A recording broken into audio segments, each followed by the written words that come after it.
जो आज का हमारा टॉपिक है वो है पार्ट्स ऑफ स्पीच। फ्रेंड्स, हम अपनी रोज़मर्रा की ज़िंदगी में कई सारे सेंटेंसेस बोलते हैं।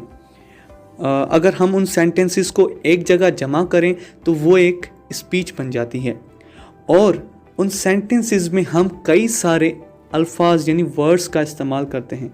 अब वो वर्ड्स नाउन भी हो सकते हैं और वर्ब भी हो सकते हैं, एडजेक्टिव भी होते हैं और एटसेट्रा। यानी वो जो भी हम वर्ड्स इस्तेमाल करते हैं उन्हीं वर्ड्स को हम पार्ट्स ऑफ स्पीच कहते हैं। फॉर एग्ज़ाम्पल, यहाँ नीचे कुछ सेंटेंसेस दिए गए हैं, जैसे नंबर 1, आमिर ड्राइव्स कार। अब यहाँ देखें, आमिर एक नाउन है और ड्राइव्स क्या है, एक वर्ब है, और कार क्या है, एक नाउन है। अब दूसरा मिसाल देखें, Alia is a beautiful lady. अब यहाँ आलिया एक नाउन है और ब्यूटीफुल एक एडजेक्टिव है, और जबकि लेडी एक नाउन है। तो आपने देखा इन दो सेंटेंसेस में कुछ नाउन्स इस्तेमाल हुए और एक एडजेक्टिव इस्तेमाल हुआ। और इसी तरह कुछ और भी सेंटेंसेस होते हैं जिसमें हम बकाया जो पार्ट्स ऑफ स्पीच हैं नाउन और एडजेक्टिव्स के अलावा वो भी हम इस्तेमाल करते हैं।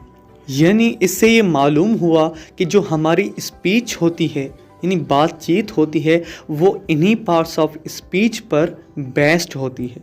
Now let define each of them. Number 1, noun. अब ये नाउन क्या है? Noun is a naming word और noun is the name of a person, a place, a thing, an animal और अ फीलिंग। यानी नाउन किसी भी चीज़ या किसी भी पर्सन, किसी भी जगह, किसी भी चीज़ या किसी भी जानवर या किसी भी फीलिंग का नाम होता है। यानी किसी भी चीज़ के नाम को हम नाउन कहते हैं। फॉर एग्ज़ाम्पल, नादिर ये एक पर्सन का नाम है, स्कूल ये एक प्लेस का नाम है, बुक ये एक थिंग का नाम है, लॉयन ये एक एनिमल का नाम है और लव ये एक फीलिंग का नाम है। उसके बाद आता है प्रोनाउन। अब प्रोनाउन ये क्या है? Those words which we use instead of a noun in the sentence are called pronouns। यानी वो अल्फाज जो हम किसी जुमले में नाउन के बदले इस्तेमाल करें या नाउन की जगह इस्तेमाल करें तो हम उन लफ्ज़ों को प्रोनाउंस कहते हैं। For example, Musaib is my friend. Now in this sentence you can see I used a name Musaib, but if I want to replace it with a pronoun then it will be like he is my friend। अब आप यहाँ देखें कि he एक pronoun है क्योंकि ये मैंने एक नेम की जगह इस्तेमाल किया है। यानी जो अल्फाज हम किसी नेम की जगह इस्तेमाल करें किसी जुमले में तो हम उन्हें प्रोनाउंस कहते हैं। और प्रोनाउंस का हम ज़्यादातर इस्तेमाल इसीलिए भी करते हैं क्योंकि अगर किसी सेंटेंस में हम किसी नाउन को बार बार रिपीट करते रहें तो वो बात हमें ज़रा अजीब सी लगती है। जैसे आप नीचे देखें, Hasnain plays game with Hasnain's friends. Hasnain enjoys to play with Hasnain's friends. अब यहाँ जो नेम हसनैन है वो बार बार रिपीट किया गया है तो ये हमें अजीब लग रहा है। तो अगर हम इस नेम की जगह प्रोनाउंस का इस्तेमाल करें, जैसे Hasnain plays game with his friends, he enjoys to play with his friends. अब यहाँ जो हमने नाउन की जगह प्रोनाउंस का इस्तेमाल किया तो मेरे ख्याल से ये बात उससे कहीं ज़्यादा बेहतर बन चुकी है। It means a pronoun replaces a noun to avoid repetition. Understand? So अब हम नेक्स्ट टाइप की तरफ चलते हैं जो है वर्ब। अब ये वर्ब क्या है? Actually it is an action done by a noun और प्रोनाउन इन द सेंटेंस, और it is an action which a noun और a pronoun performs in the sentence. यानी ये कोई भी काम होता है जो कोई नाउन या प्रोनाउन सेंटेंस में करता है। For example, I eat mango. अब आई यहाँ एक प्रोनाउन है और वो काम कौन सा कर रहा है? खाने का। यानी जो ईट है वो एक वर्ब है जिसे हम फेल भी कहते हैं और उसे हम काम भी कहते हैं। उसके बाद जो नंबर 2 है, शोएब प्लेस क्रिकेट। अब शोएब जो है एक नाउन है, नेम है पर्सन का, वो काम कौन सा कर रहा है? खेलने का। अब यहाँ जो प्ले है वो एक काम है यानी वर्ब है।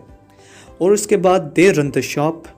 अब दे एक प्रोनाउन है यानी वो, अब वो काम कौन सा कर रहे हैं? रन द शॉप, यानी वो दुकान चलाने का काम कर रहे हैं, चलाने का। तो ये रन एक वर्ब है। और उसके बाद असलम स्टडीज़ बुक, असलम एक नाउन है। अब वो काम कौन सा करता है? पढ़ने का, यानी वो किताब पढ़ता है, यानी वो पढ़ने का काम करता है, पढ़ता है। अब ये पढ़ना काम है ना, तो स्टडी ये एक वर्ब हुआ, यानी फेल हुआ, जिसे हम काम कहते हैं। यानी अब क्लियर हुआ कि वर्ब हम किसे कहते हैं? किसी भी काम को जो एक नाउन या प्रोनाउन सेंटेंस में करता है। Now look at the fourth type, it means an adjective, जिसे हम उर्दू में सिफ़त कहते हैं। अब ये क्या है? Those words that qualify a noun और a pronoun in the sentence, और it tells us about the merits and demerits of a noun और प्रोनाउन। यानी वो अल्फाज जो हमें किसी नाउन या प्रोनाउन की ख़ासियतों के बारे में हमें बताते हों, तो हम उन्हें एडजेक्टिव्स कहते हैं। अब ये ख़ासियतें दो किस्म की हो सकती हैं, एक खूबियाँ और दूसरा ख़राबियाँ, यानी जिसे हम मेरिट्स एंड डीमेरिट्स कहते हैं। For example, he is an intelligent boy, यानी वो बहुत ही होशियार लड़का है। अब यहाँ हमें किसी लड़के की खूबी के बारे में बताया जा रहा है कि वो बहुत ही होशियार है, ज़हीन है। अब जो सेकंड सेंटेंस है, शी इज़ एन अगली गर्ल, यानी वो एक बदसूरत लड़की है। अब इस सेंटेंस में हमें किसी लड़के की ख़राबी के बारे में बताया जा रहा है। इससे ये वाज़ेह हुआ कि एक एडजेक्टिव हमें किसी नाउन या प्रोनाउन की खूबी भी बताता है और उसकी ख़राबी भी बताता है। अब आते हैं फिफ्थ पार्ट पर, जो है एक एडवर्ब। अब ये एडवर्ब क्या है? A word that describes a verb, an adjective और another adverb in the sentence is called an adverb. यानी एक ऐसा लफ्ज़ जो किसी जुमले में किसी वर्ब को, किसी एडजेक्टिव को या किसी और एडवर्ब को डिस्क्राइब करता हो, वाज़ेह करता हो, तो हम उसे एक एडवर्ब कहते हैं। जैसे हमने एडजेक्टिव को पढ़ा कि वो किसी नाउन या प्रोनाउन को जुमले में वाज़ेह करता है, डिस्क्राइब करता है, इसी तरह ये एडवर्ब जुमले में किसी वर्ब या एडजेक्टिव या किसी और एडवर्ब को डिस्क्राइब करता है। And there are so many adverbs, like some adverbs are used to answer the questions like how does an action happen, and some adverbs are used to answer the questions like when does an action happen, and some are used to answer the questions like where does an action happen, and some are used to answer the questions like to what extent does an action happen. मिसाल के तौर पर यहाँ एक सवाल है, how is he running? उसका जवाब क्या है? He is running quickly. अब यहाँ जो क्विकली है ये एक एडवर्ब है जो कि डिस्क्राइब कर रहा है उस वर्ब को जो यहाँ इस सेंटेंस में हुआ जाता है, यानी वो काम क्या है? रनिंग, यानी दौड़ने का। Now there is a second question that how does he sleep? The answer is he sleeps peacefully. Now here जो पीसफुली है वो एक एडवर्ब है, क्योंकि ये हमें उस वर्ब यानी स्लीपिंग के बारे में बता रहा है कि वो किस तरह सोता है। Now there is another question that how does he speak? The answer is he speaks loudly. अब यहाँ जो लाउडली है वो भी एक एडवर्ब है, क्योंकि ये उस वर्ब यानी स्पीकिंग के बारे में हमें ये बता रहा है कि वो किस तरह बोलता है। अब इन तीनों एडवर्ब्स यानी क्विकली, पीसफुली और लाउडली में एक चीज़ कॉमन है, अगर आप नोटिस करें तो वो क्या है? ly। अगर ये ly हम इन तीनों में से हटा लें तो ये किस तरह होगा? क्विक, पीसफुल, लाउड, जो कि एडजेक्टिव्स हैं जो एक नाउन या प्रोनाउन को डिफ़ाइन कर सकते हैं। लेकिन अगर हम किसी वर्ब को डिफ़ाइन करना चाहते हैं, so we often used to add ly in the end to create an adverb. And now I'm going to show you some adverbs which are used to answer the questions like when does an action happen? And these are now, then, tomorrow, always, never and sometimes. मिसाल के तौर पर यहाँ एक सवाल है when is he walking? इसका जवाब क्या है? He is walking now. अब यहाँ जो नाउ है वो एक एडवर्ब है, क्योंकि ये हमें इस सेंटेंस में जो एक वर्ब है वॉकिंग, उसके बारे में ये बता रहा है कि वो कब चल रहा होता है। उसके बाद सेकंड सेंटेंस देखें, समटाइम्स ही इज़ लेजी, यानी कभी कभी वो सुस्त होता है। अब यहाँ समटाइम्स एक एडवर्ब है जो हमें किसी एडजेक्टिव के बारे में बता रहा है जो है lazy. After that, there are some adverbs which are used to answer the questions like where does an action happen? And these are inside, outside, here, there, up and down.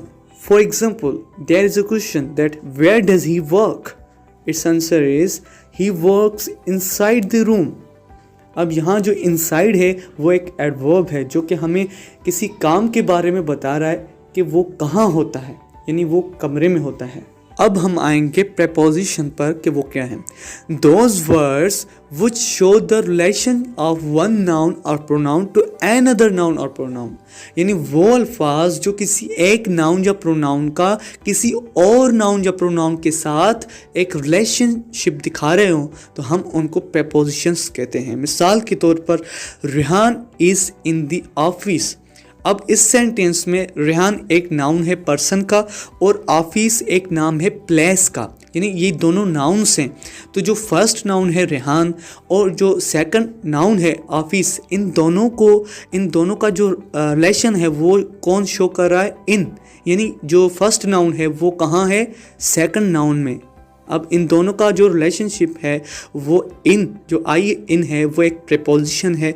तो ये इन दोनों नाउन्स का, यानी एक noun का दूसरे noun के साथ रिलेशनशिप दिखा रही है, तो हम इसीलिए इसको प्रेपोजिशन कहते हैं। अब जो नंबर सेकंड एग्जांपल है, Ali is playing with him.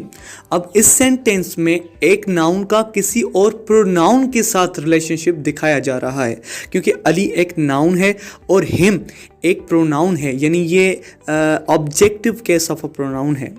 तो इस सेंटेंस में एक नाउन का किसी प्रोनाउन के साथ रिलेशनशिप दिखाया जा रहा है और वो कौन दिखा रहा है? विथ, यानी अली किसके साथ खेल रहा है? उसके साथ। और पहले सेंटेंस में एक नाउन का किसी और नाउन के साथ रिलेशनशिप दिखाया जा रहा था और इस सेंटेंस में किसी नाउन का किसी प्रोनाउन के साथ दिखाया जा रहा है। तो जो नाउन या प्रोनाउन का किसी और के साथ रिलेशनशिप शो करते हो तो हम उनको प्रेपोजिशंस कहते हैं। Now we turn on to second last part of speech and that is conjunction। अब वो क्या है? Those words which conjoin two sentences are two words to each other, यानी वो अल्फाज जो किसी दो जुमलों या किसी दो अल्फाज को एक दूसरे के साथ मिलाते हों, यानी कंज्वाइन करते हों, तो हम उन्हें कंजक्शंस कहते हैं। फॉर एग्जांपल यहाँ नीचे कुछ सेंटेंसेस दिए गए हैं। Number 1, he likes cricket but I like football. अब यहाँ जो ही लाइक्स क्रिकेट है ये एक अलग सेंटेंस है और जबकि आई लाइक फुटबॉल ये एक अलग सेंटेंस है। तो इन दोनों सेंटेंसेस को कंज्वाइन कौन कर रहा है? वो है बट, यानी वो इन दोनों सेंटेंसेस को मिला रहा है आपस में, तो इसीलिए हम इसे कंजक्शन कहते हैं। उसके बाद जो नंबर सेकंड सेंटेंस है, I don't drink coffee because I don't like it. अब यहाँ पर भी जो आई डोंट ड्रिंक कॉफ़ी है ये एक अलग सेंटेंस है और आई डोंट लाइक इट ये एक अलग सेंटेंस है। तो इन दोनों सेंटेंसेस को आपस में कौन मिला रहा है? वो है बिकॉज, यानी मैं कॉफ़ी नहीं पीता क्योंकि मैं कॉफ़ी पसंद ही नहीं करता। उसके बाद नंबर थर्ड और लास्ट सेंटेंस है, I like you and your attitude, यानी मैं आपको पसंद करता हूँ और आपके रवैये को। तो यहाँ पर जो आई लाइक यू है ये एक सेंटेंस है, लेकिन योर एटीट्यूड एक सेंटेंस नहीं है, क्योंकि ये एक सेंटेंस का पूरा स्ट्रक्चर इसमें नहीं है। लेकिन ये दो अल्फाज ज़रूर हैं, क्योंकि हमने कंजक्शन की जो डेफिनेशन पढ़ी वो ये थी कि वो अल्फाज जो किसी दो जुमलों या किसी दो अल्फाज को मिलाते हों आपस में, तो हम उन्हें कंजक्शंस कहते हैं। तो यहाँ एक सेंटेंस को किसी दो अल्फाज के साथ मिलाया जा रहा है और उसे मिलाने वाला कौन है? एंड, जो कि एक कंजक्शन है। Now we turn to the last part of speech, it means an interjection। अब वो क्या है?